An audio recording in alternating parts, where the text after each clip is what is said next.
Yo, welcome to the Women's Basketball Lounge podcast. Grab a drink, grab a cigar, grab whatever your festivities are, and let's go.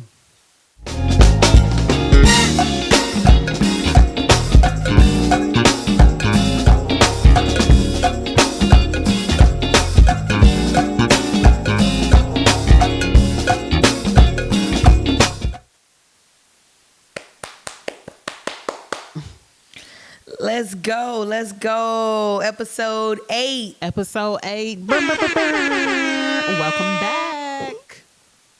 Welcome back. Welcome back. How you been, Mick? I've been good. God been doing his big one, and I'm thankful, grateful. What about you? Yeah. Thanksgiving just passed, So aren't we all grateful, thankful for everything? I'm just thankful for how the women's basketball game is just continuously imploding, exploding on everyone in America International. I'm just so thankful that the time is here and now for us women in the game of basketball. I just want to add to that real quick, and to be at an age where I can see it and enjoy it still is amazing. Enjoy it, and I'd be like, in 19 back in my day, this is my day, and I'm excited about that too. Sorry, I had to throw that in. No, that's dope. That's dope. But I've been good, truly blessed, man. I've been popping out watching some great games. Hey, man, it's just been an exciting time. Like, that's why I moved here to Dallas, because Dallas is like the mecca of girls basketball, especially on the high school level. And then college, I have so many colleges here, and I can fly in and out everywhere for a reasonable price to go see some games. So I'm just loving the city. Loving, everybody that's excited about basketball. So it's been real. It's been good. So guess what I did this weekend? What did you do? Thanksgiving weekend. Went to Hoopfest. Nice. Okay. We've been waiting for this. We've been waiting for this. Yes. Yeah. So for those of y'all that don't know what Hoopfest is, okay?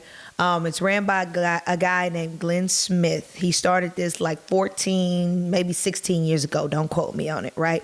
It's been going on for a minute.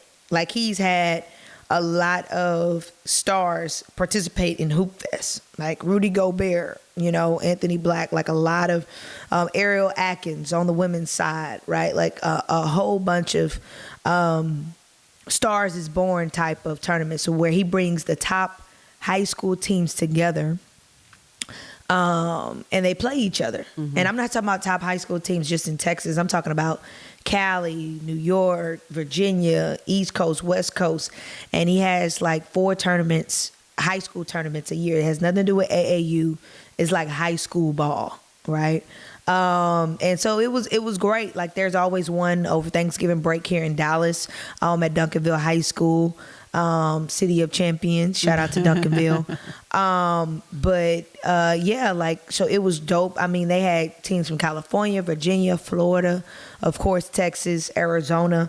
And so it was good to be in your home state watching teams from Cali, to watching teams from that you hear about on Instagram, like certain stars. So it was dope. So I got to see, and I fell in love. This weekend I fell in love with a girl named Special K. Like, okay. Yeah. I don't know if you saw the highlights, Mick, I saw some of them, yeah. But tell me about it.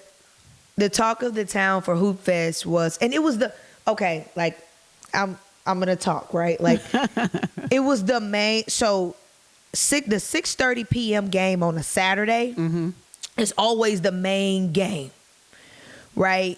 Always the main game. And like literally the 6:30 game has been like, Trae Young has participated in this 6:30 game, right? Like Kevin Durant, like superstars. And they gave the 6:30 p.m. game to Monterey High School, who has Aaliyah Chavez on the team, and Ontario Christian out of California, who has Special K on their team. Okay. the fact that they gave the 6:30 game to a girls team. Yeah. Yeah. Yeah. That's insane. It's crazy. Not any other boys teams, right? Like they had 5 stars, 4-star boys, like hot, dunking out the gym. But they gave it to the girls team. When I tell you that 6:30 game was packed out, like college coach Kim Mulkey was there, Baylor was there, Stanford was there, Alabama was there, Tennessee was there, Vanderbilt was there.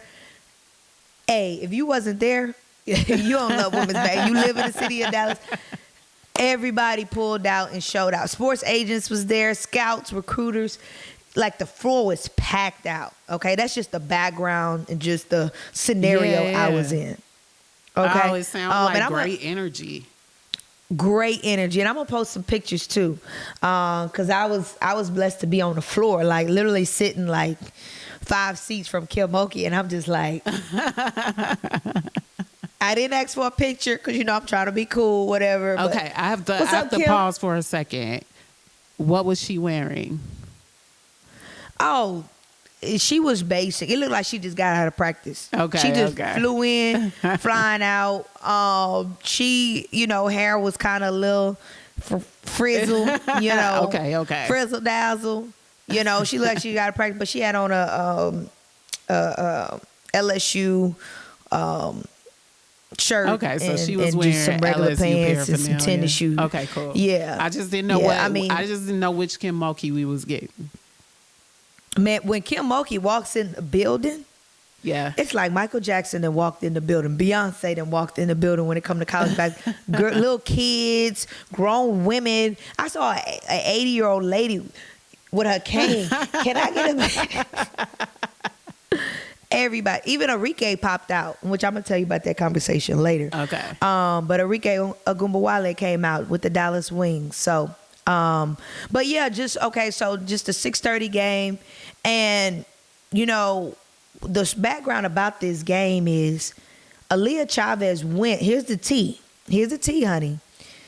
Aaliyah Chavez went to Cali this past summer, and basically was like on Instagram, hey, I'm in your city, and you didn't come to the courts to play me one-on-one. What's up? Oh, wow. Because, ESPN kind of was in a debate about who is the number 1 player in the world, right? Aaliyah Chavez or Special K.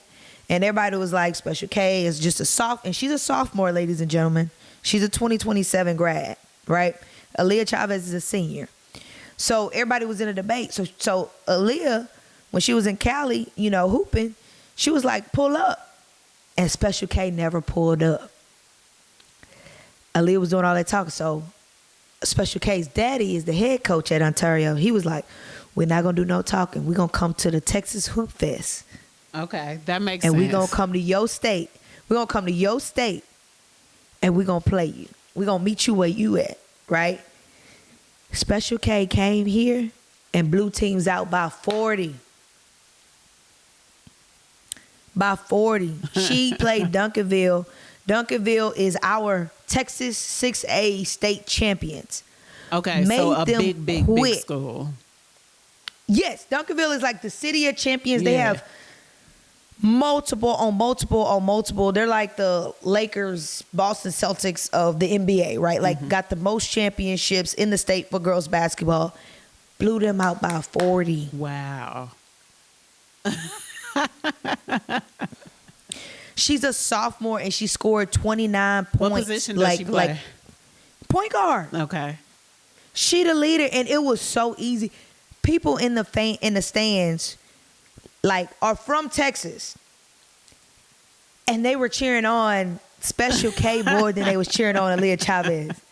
It was crazy. Wow. I'm a Aaliyah Chavez fan, but I guess everybody was just kind of like, Aaliyah Chavez just ready to go to college, right? Yeah. But what year Special K? Just sophomore. Okay, so she is yeah.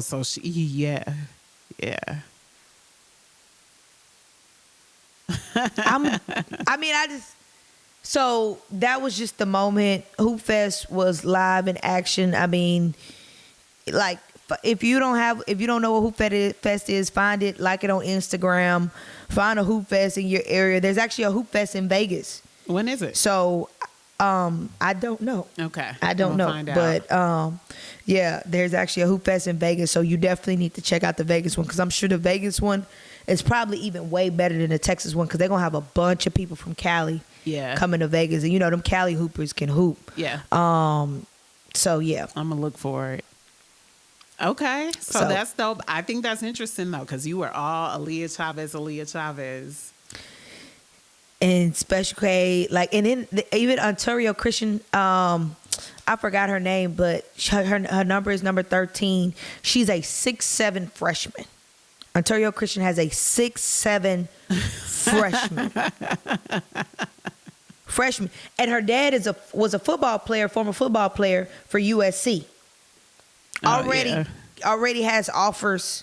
Was being looked at by Oregon. Everybody thought they was looking at Aaliyah Chavez, but no, they were looking at people. All the southern schools came to Texas to look at all the girls that was playing on Ontario Christian. It's a young team. If y'all want to watch some great high school basketball, I don't care what state you in, find their schedule, because they're a national team. I'm telling you, they could come to your city. Go watch them. There's some young hoopers, and they're very humble. They're very humble. They're coached by a good guy, and you can get a picture with them, whatever. They're very humble. Go watch Ontario Christian. So, college ball. Mm-hmm. It's a little spicy this season to start. What you think? It's just feeling a little more spicy to me this season. What? The egos is out, honey. The egos is out and the confidence is up. Yeah. It's anybody's game. Didn't we say it's anybody's game? It's anybody's game. Yeah, we did. No, you said that. I'm going to give you you said it's anybody's game. It's up. I mean, it definitely is worth paying attention to right now, right? So we got a couple of topics on that we getting into. Let's start with Notre Dame beating USC, but then getting beaten by TCU. Well, I mean, Notre Dame has always been slept on because they've been fighting injuries. So Hannah Hidalgo, didn't play at the end of the season last year because she had an injury. And they still were able to get as far as they got. Yeah. Right? Like that Notre Dame, South Carolina game in Paris, like Magic Johnson was talking about, like everybody, like Notre Dame has always been good since Skylar Diggins, Enrique. Yeah. They have a long history of great guard game. They really do. People been sleep. And I think beating USC as bad as they did, because Juju is such a name, kind of woke people up to Notre Dame. You know what I'm saying? But I think Notre Dame is going to the Final Four. That's just my opinion. Or at least the Elite Eight for sure. Hannah Hidalgo is hungry because, I mean, this is her senior year, and she has not been to the Final Four. So people are asleep on Notre Dame, and I'll say USC, they're just young. What I mean? It is a young team. Juju Watkins is still incredibly young. Right. But yeah, just so our audience knows, if they haven't been following the score of that, it was a a clear win. It wasn't close. The score was 74-61. So it was a decidedly win, a solid win. I mean, that defense that Notre Dame plays is just phenomenal. When they play defense, it's phenomenal. But in contrast to that, no one in the NCAA can guard Sedona Prince. Yeah, Sedona Prince is a problem. No one right now. There is nobody from South Carolina, nobody from USC, nobody from Notre Dame, nobody from UCLA can guard. Well, maybe that big girl from UCLA, maybe. But right now, she can't guard around the 3-point perimeter. So no, she can't guard Sedona Prince because Sedona just gonna take her to the hole. She's gonna be faster than her. So TCU is being slept on this year. which is crazy. I've seen them play against North Carolina State. I went to that game, TCU versus North Carolina State, in which North Carolina State went to the Final Four this year. This past year. Yeah. Was blowing them out by 15. Easy. Like, wasn't even close. Mm-mm. And TCU has a great coach. That they have a great coach. I mean, and you know, I'm so happy for Haley Van Lith because it finally seems like things are gelling. Yeah. Yeah. Did you see the video where she was crying because she never got a double-double in assists and points in her entire career? Yeah. I remember when we first talked about her moving and weren't sure if that was going to be a good move or not, but it definitely was. Like, it seems to be coming together for her. And because she's a senior this year, right? Or junior? She a senior. Yeah, she's a super senior. Yeah, she's a grad. Yeah, she's a grad senior. Okay, so yeah, like maybe that will lead to something dope happening for her in the draft, which, by the way, is December 6th, the WNBA draft, the expansion draft. So let's continue on with NCAA. I mean, like, the tea is hot, honey. I mean, South Carolina, you know, going down, you know, to UCLA. The price of being great is this. You lose 2 games in 3 seasons. Come on now. Like, come on now. But this is the price of being great. Like, people just expect you to win all the time. And so that one L is like, oh my God, what's happening with South Carolina? South Carolina has lost 2 games in 3 years. Like, give her a fucking break. Like, chill the fuck out. Like, you know how much drama was on Twitter that night? Yes. The next morning, the day, just trying to mess up Don's house. Like, it's ridiculous. People are waiting on her downfall. Like, it is sad. They want it so bad. It's like trying to stir up drama between Malaysia and Don. And look, I think Don's earned so much respect. I don't care if Malaysia got 30 seconds, right? I don't care if she got 5 seconds. We got to trust the process. Yeah. And we got to trust Don. You don't know what's going on in their camp. Yeah.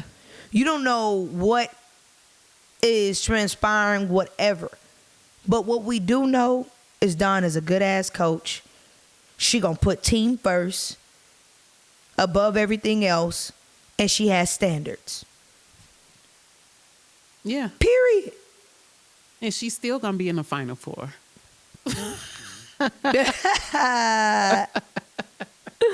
She's still gonna be in the Final Four. I mean, I think it's just that's the price of being great. Like, which is why it's really, to me, important that you gotta stay. You can't, whether they say you great or whether they say you terrible, don't believe them either way.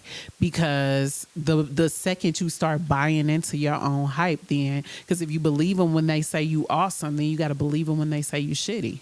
So I feel like Don is in a place of like, I don't believe what the fuck y'all say either way. This is my team. I'm running my team. Yeah. And you know what I loved? Malaysia came out the next game and showed out against Iowa State. Yeah. And showed out against Purdue. They came out the next 2 games and blew people out by 40. Mm-hmm. Okay? Like, hey, we human. You know? Like okay, are they 2 games in 3 years? Come right. on. Like, okay, like, let's be devil's advocate. Are they as good as they were last year?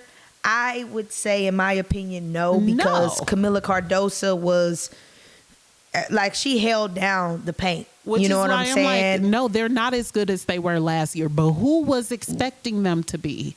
If you were expecting them to be just as good as last year without Camila Cardoso, you have been playing yourself.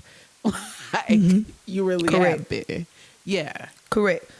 But I still see they have the potential to still be champs. They do. They do. So everybody calm down. Take a breath. This is why we love sports, because it's competitive.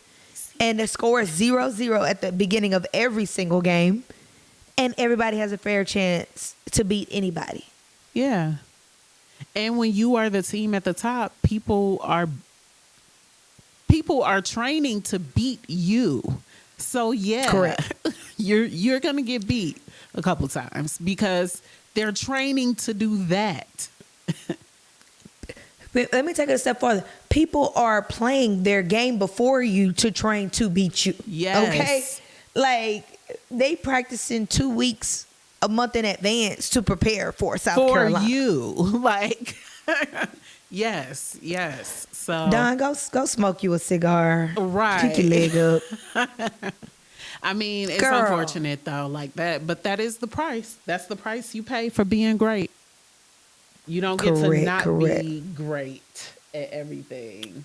I want to bring up the Gary Lighthouse school girls basketball game in which they played South Bend, Washington, and South Bend, Washington. The score of that game was 100-0. South Bend, Washington blew them out. I mean, I don't even know if you can call that a blowout, but this happened in my hometown, Gary, Indiana. So I gotta bring it up. We gotta talk. I know a lot of y'all told me y'all don't want me to talk about this on the show because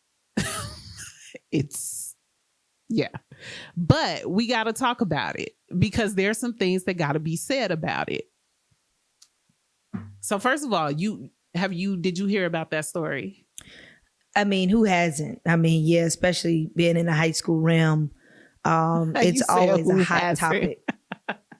I mean, for real, like, but go ahead. Okay. So a couple of things I want to add to it because I want to get your coaching perspective as well on this. But a couple of things to consider. Number one, Gary Lighthouse is a charter school. It is not, I mean, technically charter schools are public schools, but when it comes to the public schools in Gary Lighthouse is not considered.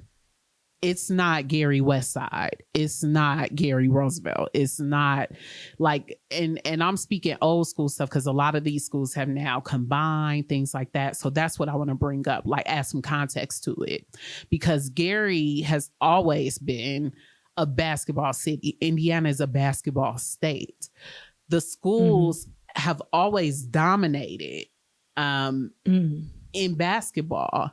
And so whether it was Roosevelt or Lew Wallace or West Side, or Wirt, if it was ever Wirt.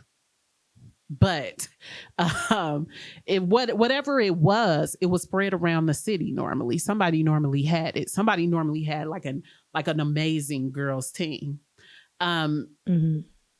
Gary Westside's girls basketball team has always been a standout in that, which is the school that I graduated from. So, okay, now let's add a little context. Over time, the population in Gary has decreased significantly. So what that means is people are trying to not split as many resources. So now you have this school and this school have now become one school, right? This school and this school has now become one school. So you have fewer schools there than it used to be. The charter schools have always sort of been in a little bit of contention with the public schools. Here's the irony of why. The concern, I remember when Gary Lighthouse first opened, part of the concern on the athletic side, get into this irony, was that parents would be choosing to put their athletes at Gary Lighthouse because it was a better school, you know, Correct. and it would pull athletes from the public schools. Let's call them the big dogs. You feel me? Same thing's happening in Texas. But now look what happened. Isn't that ironic? Because no, what's actually happening instead is that people are keeping their kids because of tradition, because of legacy. All of that shit runs super strong in Gary. Super strong in Gary.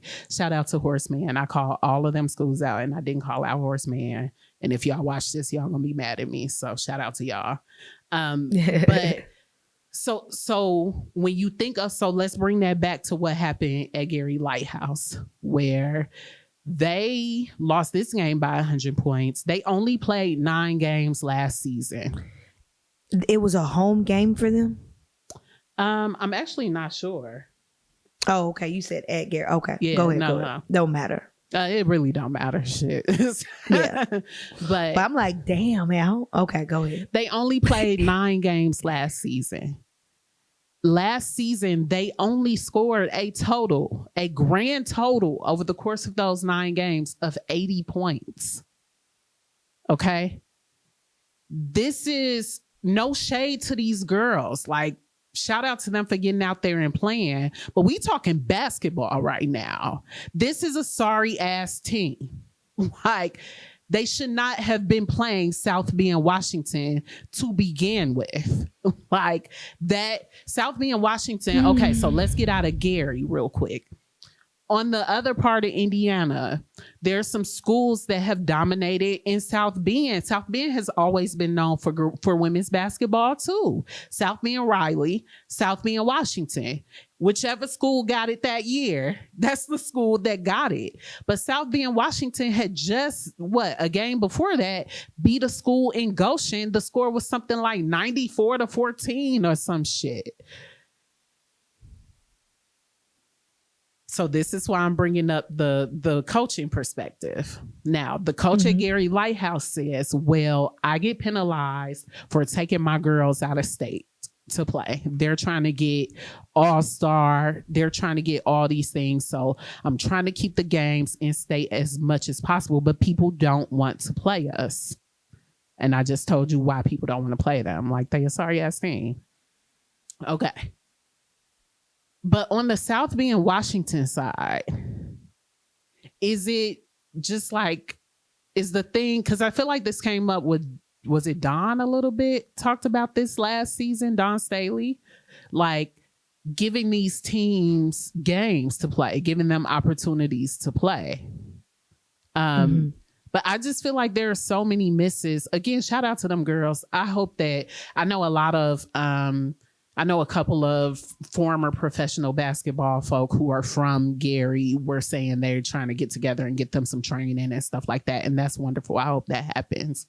But let's talk about like, from the coaching perspective, what are your thoughts? I just did a lot of talking there. Well, we talked a lot about Lighthouse, right? The other team is called what? Washington. My question is, do you know, Mick, why did Washington book the game? That's the question I'm asking. Like, is it one of those things where it's like, well, I know this team needs some teams to play, you know, maybe let's give them an opportunity. We know Lighthouse is desperate. Is desperate. But why did South Bend book the game when it feel like they booking against teams they know they can beat like that? Because they just beat Goshen. I mean, Goshen is their dish. They might have to play Goshen, but yeah. Oh, I don't know how Indiana works, but for me, this is bullshit. This is bullshit. Okay. I'm at Dallas Roosevelt. I mean, I took over a team that won 4 games last year. Like won a total of 4 games. Right? I know what I had to step into. It's going to be a growth process. I have a 3-year growth plan. My first year coming into this, if I saw on the schedule that was already created for me an elite team, what I did was I had 2 options. Either to cancel the game and find somebody else last minute, or call that person and be like, hey, This is where we're at. I got 3 freshmen on varsity. This is the type of talent I have. Mm-hmm. Let me play your JV. Mm-hmm. Let this be a JV game. My varsity play your JV. My varsity play your freshman. I don't care. But we're not playing your varsity. Mm-hmm. Like, coaches, is your responsibility. And it makes me upset because this is how we lose confidence in kids, and it messes up, their head, and they stop trying and stop giving effort, and they start thinking less of themselves when it's a score to 0 to 100. Mm-hmm. It's our job to control that. It's our job to control that. Like, I have in my district a team called Dallas Lincoln. Every starter on Dallas Lincoln is a 4-star. I'm about to call Dallas Lincoln and be like, hey, I know we about to play. Hey, can my varsity play your JV and my JV play your freshman? And your varsity go find another elite game. Mm-hmm. I'm a free y'all up or y'all practice. You know what I mean? Because it's just going to be a waste of time for you. You're not going to learn anything from playing me. Yeah. It's not going to help you. You're actually going to create sloppy habits playing me. Mm-hmm. Your 4-star athlete might get injured playing me. It's not worth because the game. My kids may be out of place. My kids are not, at that athletic level where they might be out of place and land on your kid wrong, whatever that may be. It's a mutual benefit. So my question is, why the hell are they playing each other? Yeah. Why didn't that coach say, hey, I want to play your JV, or I want to play your freshman? Or, okay, that didn't even work out. Why you didn't call the dogs off? Like, Ontario Christian blew out Duncanville, like I said, right? But guess what? 4th quarter, he put in his bench. He put in his entire bench. He took his starters out. Did that happen? I don't know. So this came up, a couple of things. Number one, my question was, why were they even allowed to run the score up like that? Like, is there no blowout rule in high school basketball? There is not, apparently. I always thought there was. There is no blowout, like, clause. Oh, but I don't know how it works in Indiana, but in Texas, right? And even in AAU, I've coached AAU. You could come to the table. You can call the coach over and come to the table and say, hey, coach, can we run the clock? Mm-hmm. We're still going to play, but can we have a running clock instead of a stop clock? Mm-hmm. Can we have a running clock to speed up the trauma? Okay. That didn't happen. It doesn't appear that happened. So the coach for South Bend, Washington, after this, when people were complaining that he did not basically try to stop the bleeding or tell his girls to, like, basically that he did not show mercy. And because, I mean, he could have just slowed his, I would have slowed my team down. Like, we're not, there's no reason to run the clock up. We're winning this game. I don't want anybody to get hurt. Let's run some play. Like, let's slow the game down. Let's pass the ball. You got to pass the ball 5 times before you can score. Yeah. Learn ball movement. Yep. Let's make this work to our advantage. So that did not happen. And a lot of people were critical of the coach because of that. And so the coach came through and was like, hey, listen, actually, my team did show mercy. We could have scored, the coach said we could have scored 300 points that day. My team showed a lot of mercy. So the coach feels like he played the game appropriately, at least for South Bend, Washington, feels like he played the game appropriately. And the coach for Gary Lighthouse is like, hey, I needed games. Like, I'm damned if I do, I'm damned if I don't. You know, okay, he said he did show mercy. I really want to know, did he put in his bench? Did he start? Because I showed mercy last year when I had an elite team, coaching in Austin for Austin Lassa. My stud didn't play at all that game. She did not, like, when we played a sorry team that could barely dribble the ball up the floor, my stud did not play at all. Mm-hmm. like at all. Like I didn't even suit her up. Mm-hmm. You know what? When you know what I did that game? My two studs, I had two studs. They coached the game. And I monitored because I wanted my studs to gain more leadership. Yeah. I wanted them to learn how to communicate with their teammates, see it from a different side, see the game from a coaching side of view, in which I still was the coach, right? Telling them and directing them. But there's always a lesson in every game you can do. Mm-hmm. Like, okay, you say you held back, but how did you held back? Like, I could have played my stud, you know what I mean, and said, hey, slow the game down. But no, I wanted my entire bench to play. I wanted my bench players to start. Like, that's a time where you get your bench players to gain confidence and they start and they feel the pressure. You know what I'm saying? And all that. I did. And there's a lot of schools, like sometimes I've been matched up with some schools where they don't play their studs, you know, like, and I learned that from other people. You know, so did they play their stud? If you played your stud against that team, you did not do everything you can to hold back your team. Mm-hmm. In the discussion. Yeah. In the discussion. Your stud shouldn't have been playing. There we go. From the coaching perspective. All right, let's get into some. Hey, that's how I feel about it too. Maybe not like hadn't considered it from all those perspectives, which is why I think it's so dope to have you talk about it. But for me, it was definitely like these two teams shouldn't have never been on the court together in the first place. But last thing, I was beating a team like I would say it was like 60 something, 50 something to 0. Right. I didn't know it was going to be that bad. Mm-hmm. Right. Like I didn't know. So I pulled my stud out, everything like that.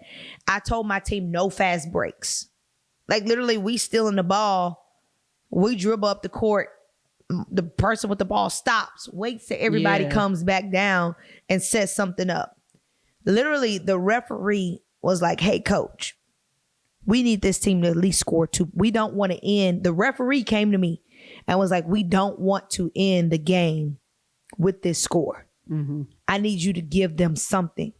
So I told my team, I told my team, hey, don't allow them to score. Just keep your hands up. Mm-hmm. Okay. And I just need everybody to stand with their hands up, move a little bit. But I need y'all to allow them to score. Well, why, Coach Green? Like I said, because we already won. Mm-hmm. It's not going to hurt us to have them score 2 points. Mm-hmm. It's not going to hurt us. What that is teaching is sportsmanship. That even though you're kicking somebody's ass, you're showing great sportsmanship and they're human beings. Mm-hmm. You know what I mean? And you're showing them that you respect them. And that was a lesson I taught my girls. You know what I mean? It's about respect, because when you getting your ass blown out, because we about to get our ass blown out when we go to this goddamn tournament. You know what I'm saying? It rains on every dog's ass every now and then. You know what I'm saying? Yeah. When we get our ass blown out, right? How are you going to feel?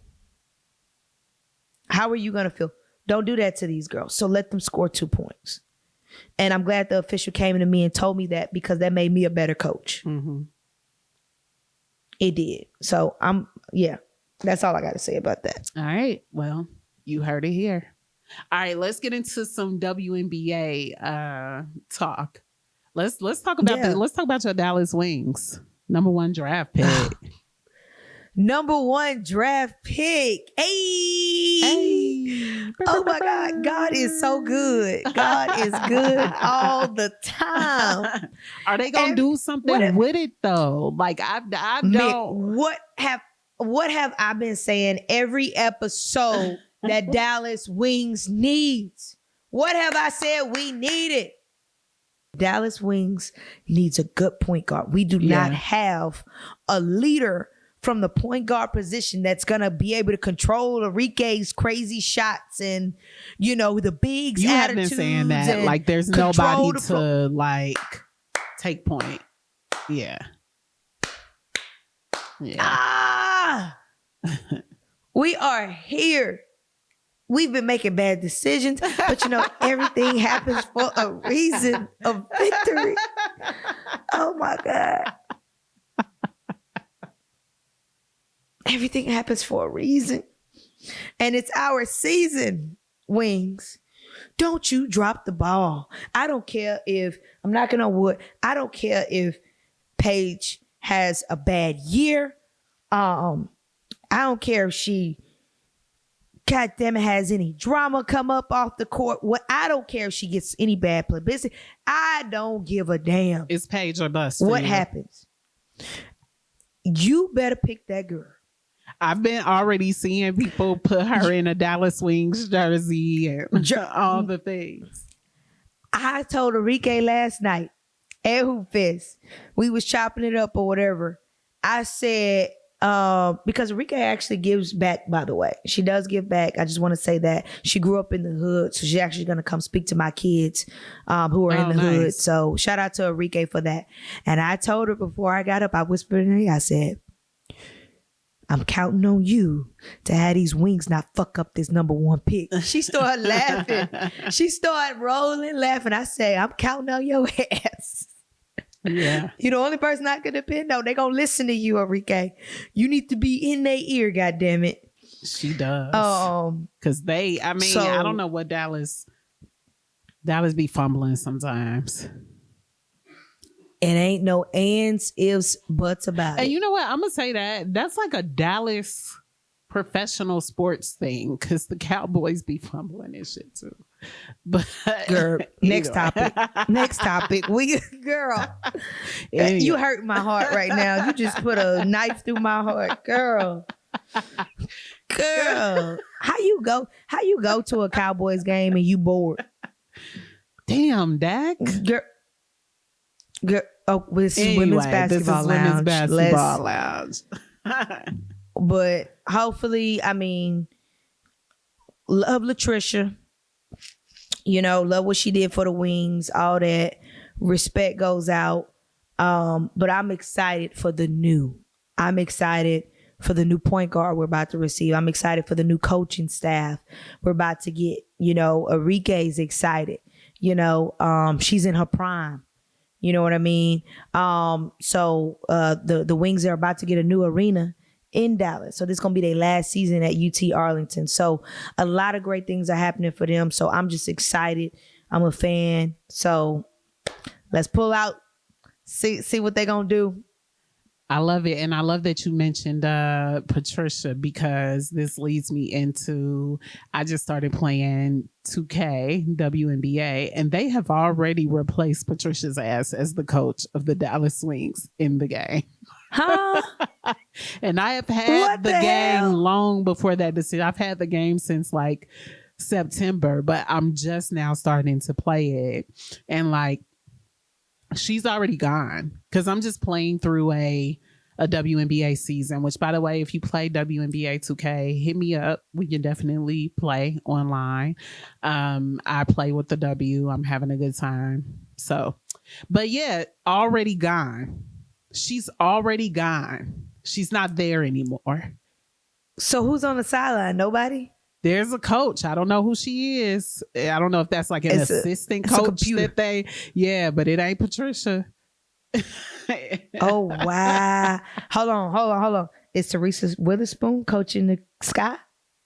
I haven't gotten to the Sky yet. I haven't gotten there yet. Okay. Girl. Because I'm just right funny. Now, because it's been so many years since I've played NBA 2K.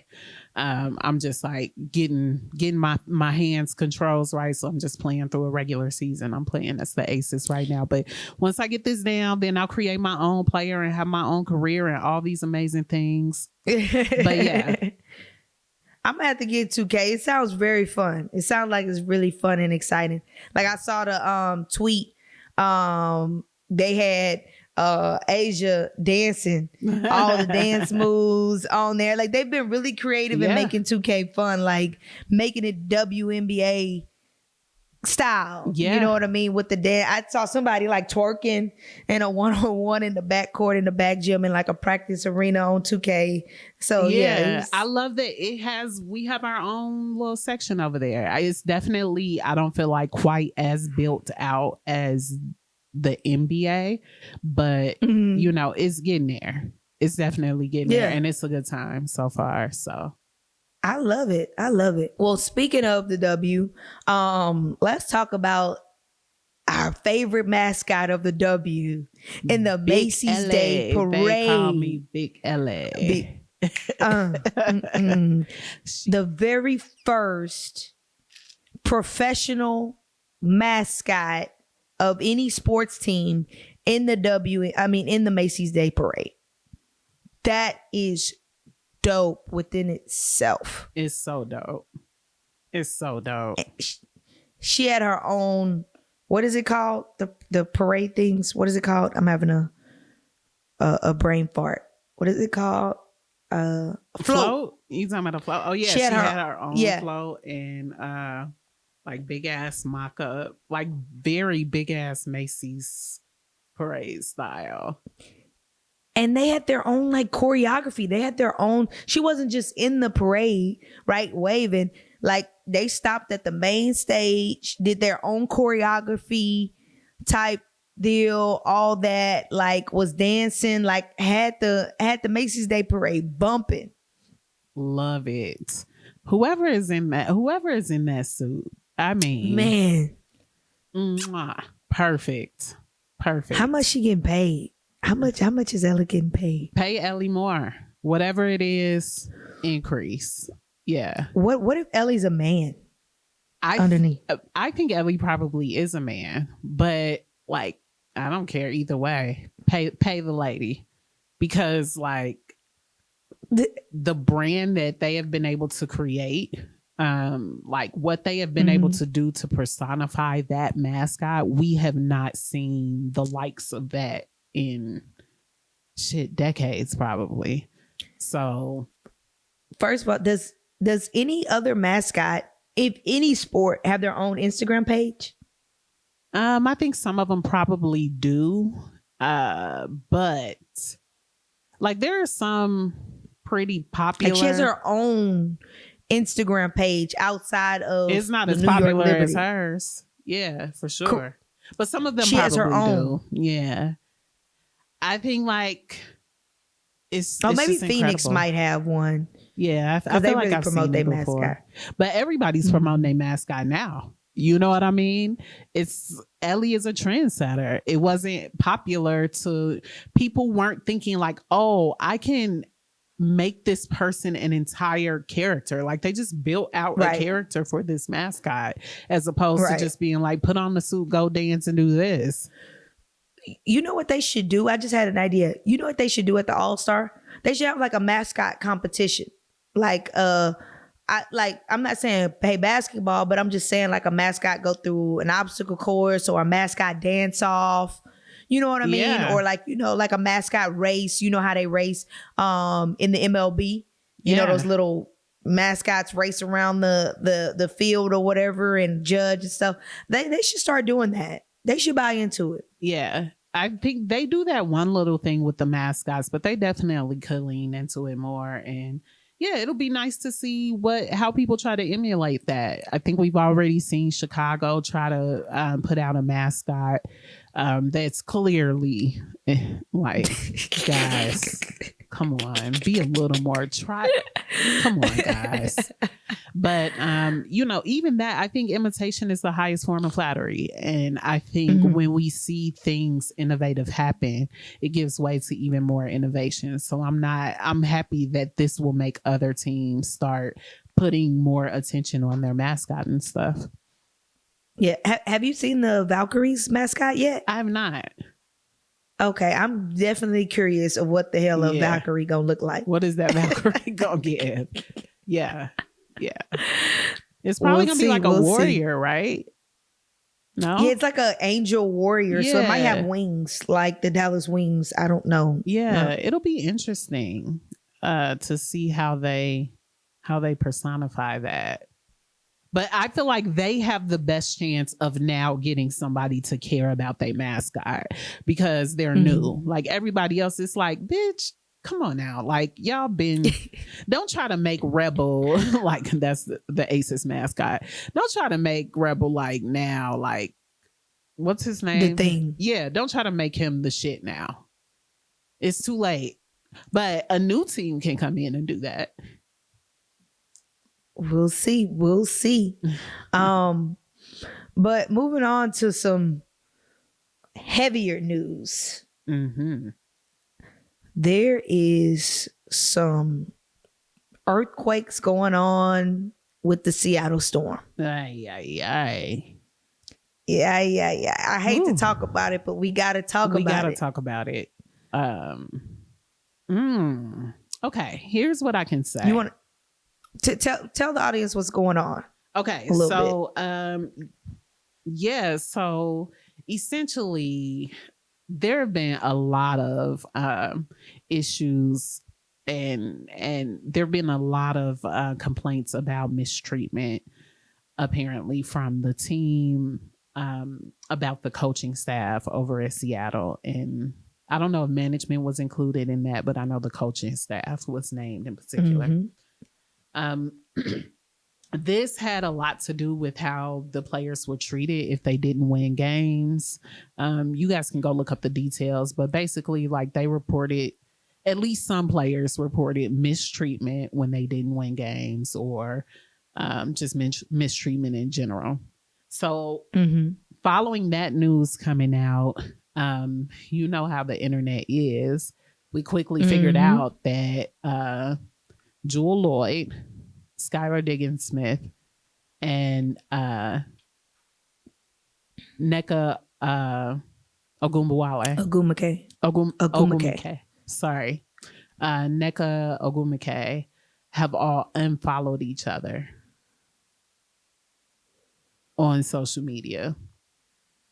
So there's all this talk, rumors about, beef between the three of them. And now like who these complaints may have came from. Some people say that it came from Jewel Lloyd. I forgot to mention that there was some money involved. Supposedly like the coach not playing her enough minutes cost her some money. Some Nike money, I believe it was. And so it's just a lot of like mess. A ton.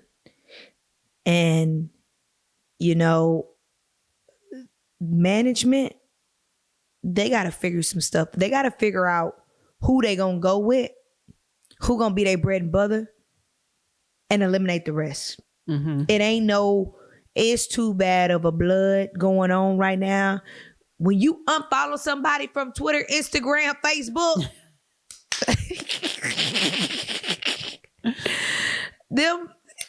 you can't come back from that. You can't come back from that. When you unfollow, you can't come back from an unfollow now.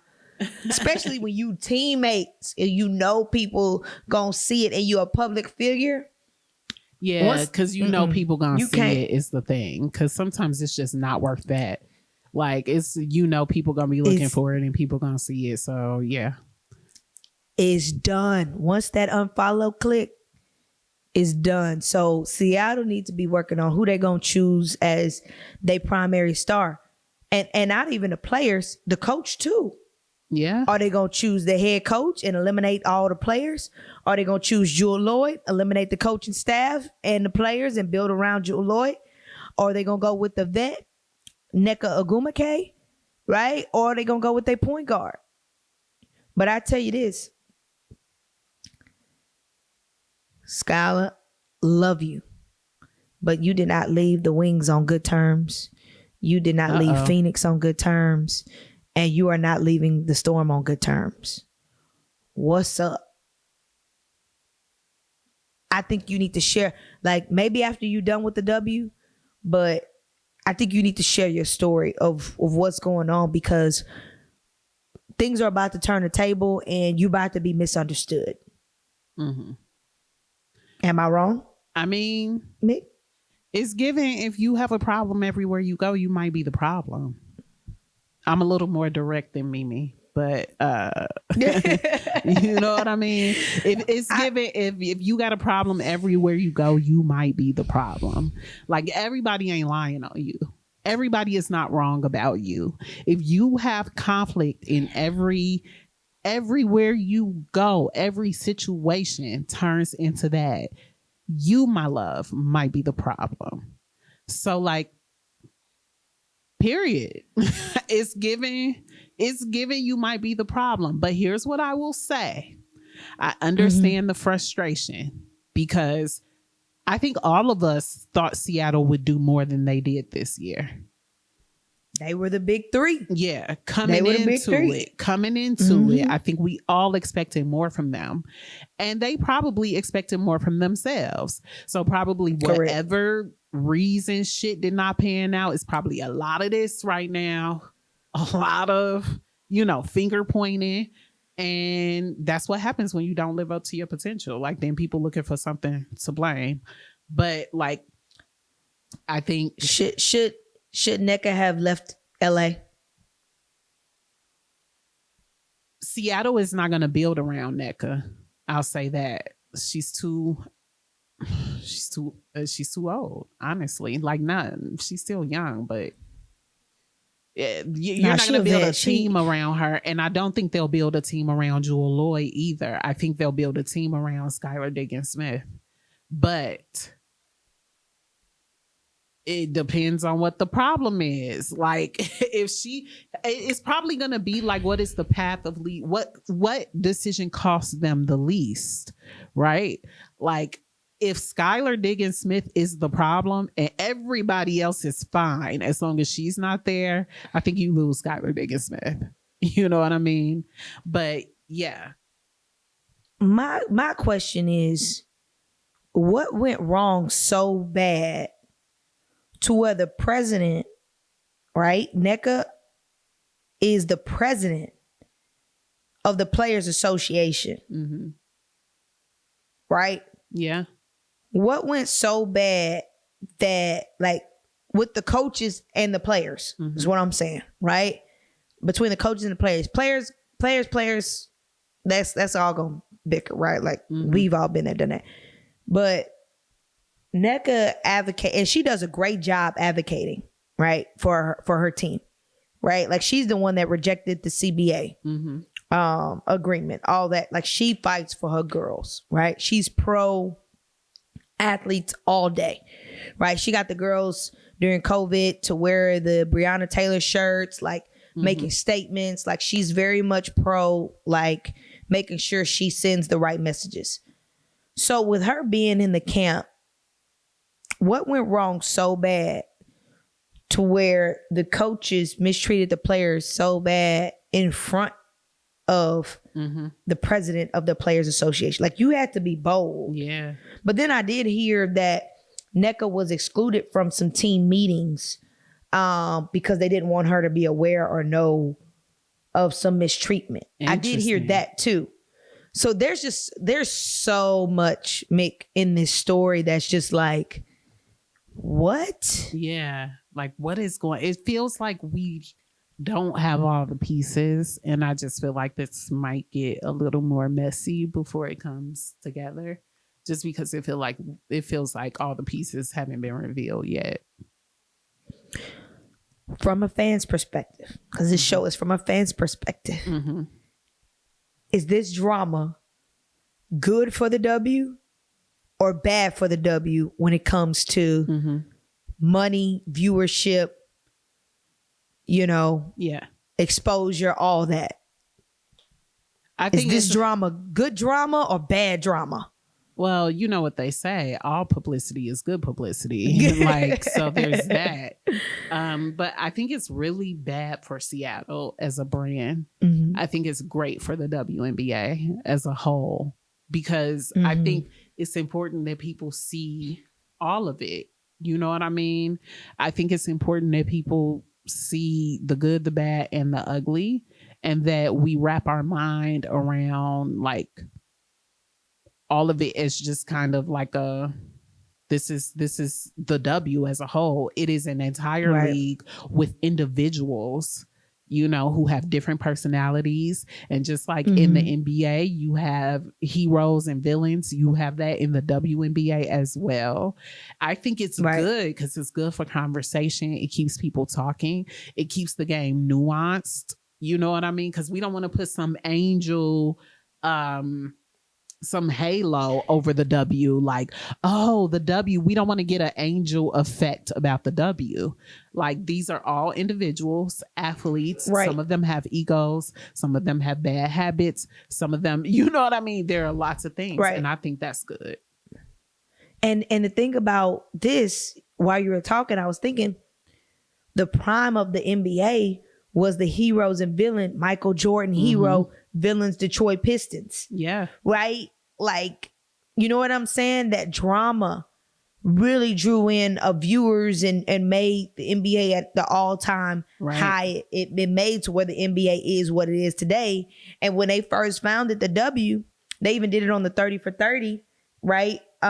When they was creating the WNBA, is they wanted the image to be so clean. And, Don even said they changed their image, their clothes, the way they talked, the way they walked. And, like the NBA they had to be secret about them dating. They couldn't even be pregnant because they didn't even want that image of a woman being a woman. Yeah.